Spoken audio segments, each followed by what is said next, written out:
मेरे लिए मुश्किल है कि मैं क्या रखूँ क्या नहीं रखूँ, क्योंकि समय बहुत मर्यादित है और डाटा की ऑब्जॉर्व करने की कैपेसिटी भी मर्यादित है सबकी।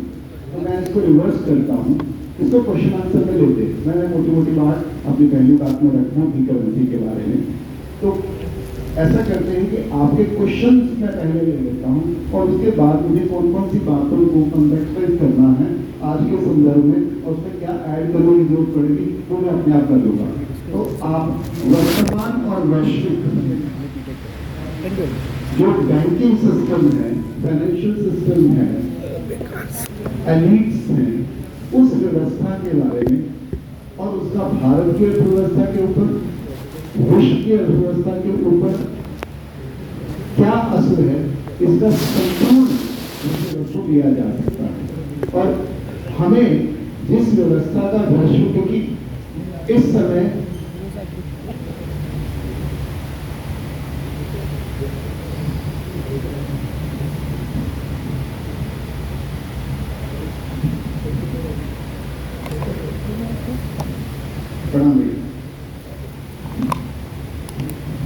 भारत का और विश्व का नवनिर्माण अकेला नहीं होगा, ये दोनों साथ साथ में होने हैं, क्योंकि अब दुनिया का कोई चीज अलग नहीं है।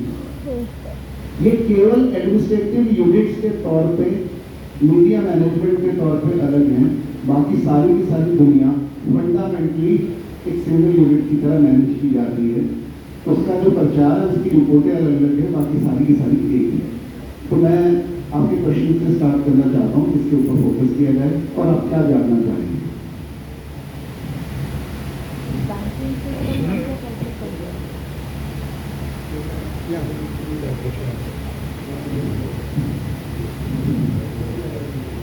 हाँ, आपकी बात से मैं पूरी तरह सहमत हूँ। यह कोई भी चीज ग्लोबल है, किसी देश की सीमा में अब हम नहीं कर रहे हैं। कोई एक लाइन नहीं खींच सकते कि हम यहाँ रहते हैं। एक काम दुनिया के आखिरी छोर पर होता है, उसका असर डायरेक्टली हमारे ऊपर आता है। तो अब इस धरती के डिमांड में जो प्रशासनिक इकाइयाँ हैं, सबको मिलके एक सिंगल करेंसी पूरे ग्लोब में क्या होनी चाहिए, इस पर आप कुछ बताएं।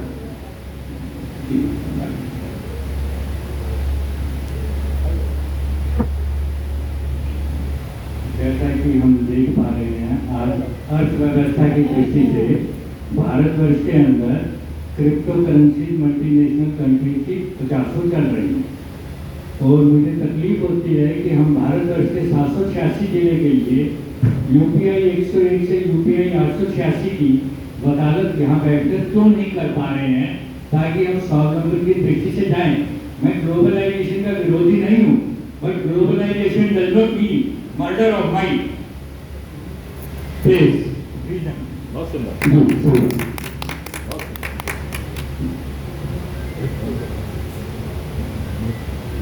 क्वेश्चन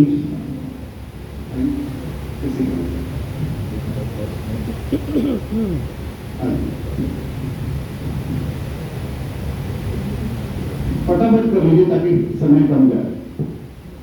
आपका अभी जो डिस्कोर्स है उसमें आप प्रॉब्लम्स कवर करेंगे कि इसका सोल्यूशन हो जाए मेरे बात ठीक है, और प्रॉब्लम और सोल्यूशन दोनों की बात करें।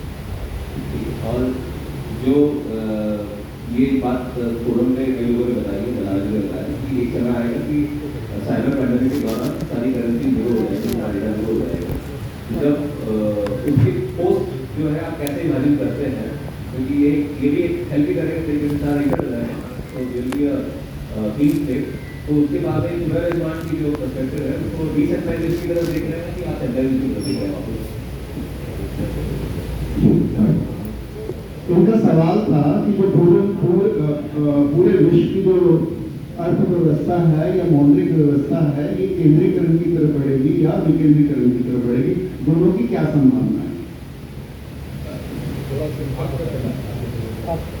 IMF वर्ल्ड बैंक ये जो राज्य सरकारें कर्जा लेती है, कोई 5 लाख करोड़ है, कोई 6 लाख करोड़ है, तो इसके कर्जे का भुगतान तो आने वाली पीढ़ी करेगी, इससे मजबूरी है कर्जा लेने, और किन शर्तों के साथ देती होगी कर्जा, ऐसी कोई मजबूरी तो नहीं है हमारी। और इतना अंतर है, मतलब वेतन मामलों में आप भी 8वां वेतन आयोग की स्वीकृति दी है, उसमें प्यून की भी मिनिमम जो है सैलरी 52,000 रुपये रहेगी। तो क्या बजट में अपना इतना प्रावधान है, अपने पास इतना सोना चांदी या इतना पैसा है, या फिर हमको मजबूरी है, हम वर्ल्ड बैंक साइलेंट से कर्जा लेने के लिए बाध्य करते हैं। मध्य प्रदेश में हर 3 महीने में 2,000 करोड़ का 3,000 करोड़ का कर्ज ले। बहुत फंडामेंटल क्वेश्चन जो हमने पूछा है, कोई और क्वेश्चन है तो हाँ जी बोलिए। जब हम करेंसी छाप ही सकते हैं तो फिर लोन क्यों लेते हैं, ये फॉलो करें। जब बैंक करेंसी छाप सकता है तो देश को बाहर से लोन लेने की जरूरत क्या है? तो अपने देश में हम अगर आरबीआई अगर वो छाप सकता है, अगर बात 2014 से हमें 12 लाख से लगभग 38 लाख लोग करोड़ तक पहुंच गए हैं, तो हमें विदेशों से डॉलर से कर्ज लेके अपने डेवलपमेंटल प्रोजेक्ट पे कर्ज बढ़ाने की जरूरत क्या है? This is the question. हाँ पालेकर जी, आपका सवाल के साथ में आपने कहा था कि इंटरनेशनल इंस्टीट्यूशंस के साथ हमारे संबंध क्या होने चाहिए विकसित भारत में, और इनका रोल और भूमिकाएं क्या होनी चाहिए, हमें उनका मेंबर होना चाहिए या नहीं होना चाहिए, ये आपका शायद सवाल था। और कुछ ऐड करना चाहेंगे? अच्छा, नहीं एक रिकॉर्डिंग हम भी करते हैं।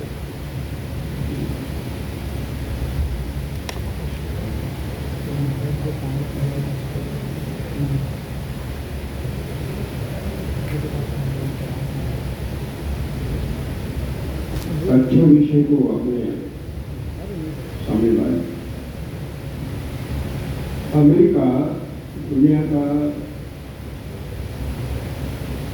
नंबर 1 अर्थव्यवस्था है, जिसकी GDP about 30 lakh crore dollar है। अमेरिका पर 36 लाख डॉलर का कर्जा है। कल बहुत अच्छा विषय इन्होंने निकाला था कि अगर आपको करेंसी छापनी है तो पहले आपको सोना रखना पड़ता है, जितना सोना है उतनी ही करेंसी आप छाप सकते हैं। तो फिर मुद्रास्फीति कहां से आ गई? ये बड़ी बात कि क्रिप्टो करेंसी जो अभी चल रही दुनिया में, एलन मस्क और डोनाल्ड ट्रंप के बीच में इतना दोस्ताना था, याराना था, और दुश्मन क्यों बन गए?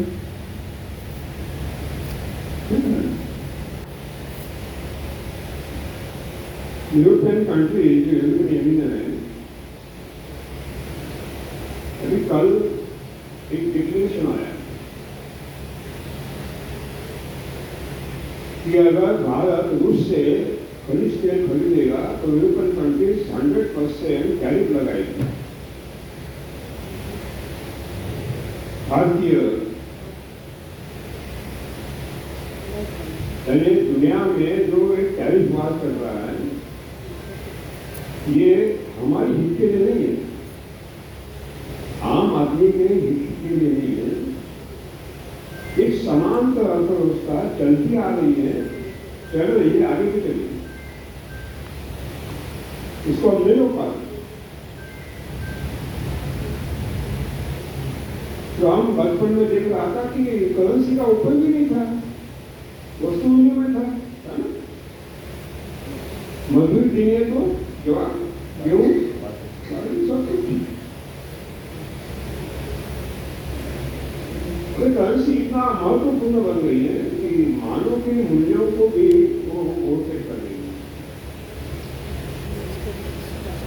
सो अगर हम हमारी नई अर्थव्यवस्था की या नए आप पुनर्गठन करने की बात करते हैं भारतवर्षों की, जैसे अच्छा कहा उन्होंने कि अगर विश्व के एक कोने में एक सुई गिरते तो आवाज दूसरे कोने में भी, क्योंकि ग्लोबलाइजेशन है, हम एक साथ जुड़े हैं, इतने जुड़े हैं कि अब विभक्त नहीं हो सकते। मैं चाहता हूं कि अगर हमारी कोई अर्थव्यवस्था होगी उसमें करेंसी का न्यूनतम उपयोग हो, ऐसी अर्थव्यवस्था होगी। आवश्यकता ही न पड़े खरीदने, कृषि के लिए जो कृषि संसाधन लगते हैं, बीज, खाद, दवा, ट्रैक्टर और बीज, इसकी बिल्कुल आवश्यकता ही नहीं है। तो 14 लाख करोड़ तो बच गए, 14 लाख करोड़ तो बच गए। हमारे दैनंदिन जीवन में उपभोग्य वस्तुओं का जो उपयोग करना आवश्यक है, अनावश्यक है। उल्टा प्राकृतिक संसाधनों का नुकसान करते हैं जब हम उसका उपयोग करते हैं। 16 लाख करोड़ रुपए, अगर हम उसको का उपयोग बंद करते तो अपने आप वो व्यवहार कम हो जाएगा ना करेंसी का। अरे minimum utilization of the currency, maximum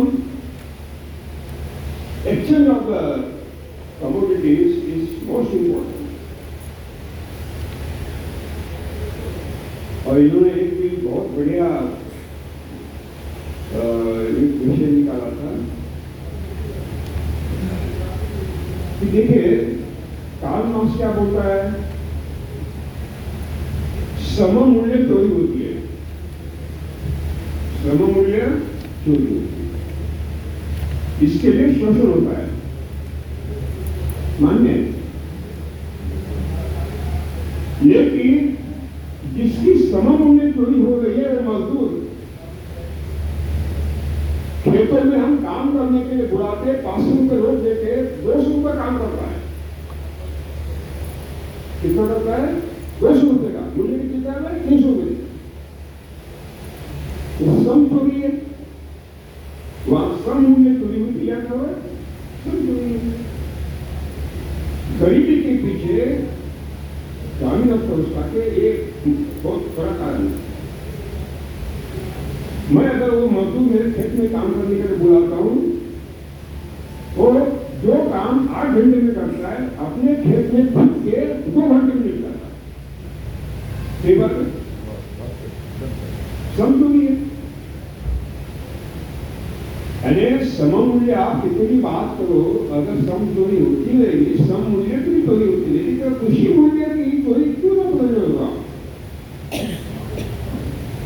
1 kilo गेहूं का लागत का मूल्य 40 रुपए है, चैलेंज देता हूं मैं, झूठ बोलता हूं, सिद्ध करो तो सरकार कितना दे रही है? कितना दे रही है गेहूं का? 20 रुपए। ये चोरी मिलते क्या? किसानों के उत्पादन मूल्य की चोरी है ना, घाटे में जा रहे हैं लोग, 20 रुपए घाटा है उसको। इस नई व्यवस्था में पुरातन व्यवस्था को गाड़ दो और आप अगर कोई नई व्यवस्था सामने लाते हैं तो हम आपको खूब होगा। और आपके इस कंटेक्चुअलाइज क्वेश्चंस के लिए मेरा तकनीकी में काफी मदद हो गई कि मैं विषय को कैसे केंद्रित रूप पे रख सकूं। आप कुछ करें? मैं ये कहना चाह रहा हूँ कि जो ये डॉलर का इक्विवेलेंस रखा है इसका क्या आधार है, नंबर 1। और दूसरी बात मैं ये कहना चाहता हूँ कि हमें अपने यहाँ पे कुल पुलिया सामान और जो कुछ भी करना है उसके लिए हमें डॉलर की आवश्यकता क्यों? और तीसरी बात मैं ये कहना चाहता हूँ कि क्योंकि आप इकोनॉमी से डील कर रहे हैं तो हमने एक करेंसी मॉडल निकाला है। यदि आप समय देंगे तो मैं अपनी कमेटी के सामने या पब्लिक के सामने वो मॉडल रखना चाहता हूँ, जो कह रहा है कि हम जो भी इंटरनल काम करेंगे वो राष्ट्रीय संपदा का निर्माण माना जाएगा और जितनी राष्ट्रीय संपदा का प्रस्ताव आएगा जो है वो हम जैसे ब्यूरोक्रेट्स की कमेटी नहीं होगी जो हर जगह अपने लिए रेंट सीकिंग बिहेवियर को तलाशती है। ये कमेटी का काम ये रहेगा कि जो भी प्रस्ताव आएगा उसे ये देखेंगे कि 144 करोड़ लोगों तक ये लाभ कैसे पहुंचाया जाए। जो सामने प्रस्ताव लेके आया है वो एक पर्टिकुलर एरिया के लिए होगा, बट इमीडिएटली उसका एक्सटेंशन हम पूरे भारत में किस प्रकार करना चाहेंगे उस पर भी विचार किया जाए। और उसके जो इक्विवेलेंट करेंसी है, मतलब उसको जिसको हमने एक अलग नाम दिया है, क्योंकि हम विश्व को जो है ये फालतू में एक्सप्लेनेशन नहीं देना चाहते थे, तो हम एक इंटरनल डेवलपमेंट के लिए इंटरनल करेंसी क्रिएट कर रहे हैं which will be equivalent to the asset standard.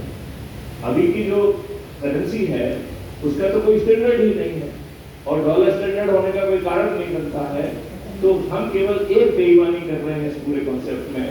वो बेईमानी ये है कि पहले हमारे पास करेंसी होती है और फिर हम एसेट क्रिएट कर रहे हैं। हम ये कह रहे हैं कि जो एसेट है हम क्रिएट कर रहे हैं उसके इक्विवेलेंट हम करेंसी पहले क्या पैदा कर लेंगे और फिर हम उसको गेसेशन पीरियड में खर्च करेंगे। तो जो Bharat Vikas Nidhi, it will be a digital currency, it will be available to the our कल्प्रिच अकाउंट, जो कि हर किसी को जो है ना 5 महीने सरकार बांटेगा।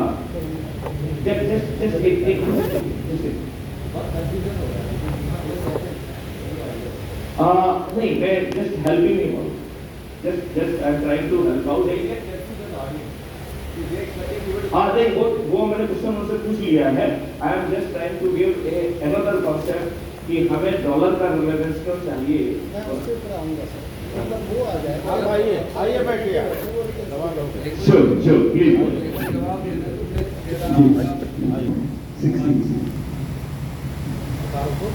1860 में 1860 प्लासी की लड़ाई इंडिया में होती है 1757। दो घटनाओं से शेयर करता हूं और मैं क्वांटम जंप करता हुआ, ताकि आप ना इसको हिस्टोरिकल पर्सपेक्टिव में अपनी मेमोरी के साथ जोड़ के देख सके कि इस देश में कब तक क्या क्या हुआ। 1857 में भारत की जीडीपी दुनिया की जीडीपी का लगभग